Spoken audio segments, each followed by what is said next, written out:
Milí diváci, veríme, že ste sa spoločne s Vlastom Burianom dobre pobavili. A teraz vám ponúkame jedno netradičné stretnutie, ktoré sa uskutočnilo pred niekoľkými dňami v Latcoch. Pozývame vás medzi mentálne postihnutú mládež a ich kamarátov. Prečo to robím? Pre túto atmosféru. Pretože tie deti, ktoré doteraz boli niekde mimo okraja, možno že spoločnosti, mimo okraja záujmu ľudí, nikto o nich nevedel. Tak som si povedal, prečo deti z detských domovov môžu mať takéto stretnutia.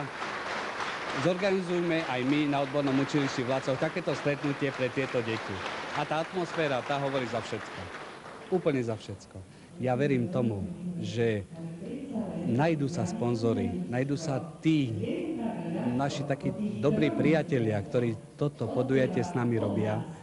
A na budúci rok sa možno stretneme vo väčšom počte a príjemnejšej atmosfére a v ešte krajšom prostredí ako teraz.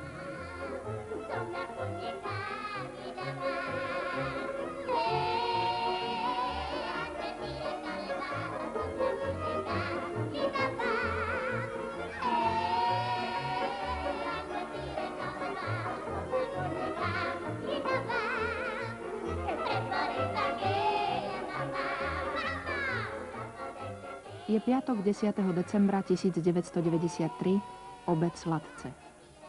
Donedávna známa v stavbárskych kruhoch svojou veľkou cementárňou. Možno, že od dnešného dňa sa stane známa v celkom iných kruhoch. Medzi ľuďmi, ktorí sú schopní nezištne rozdávať radosť a priateľstvo.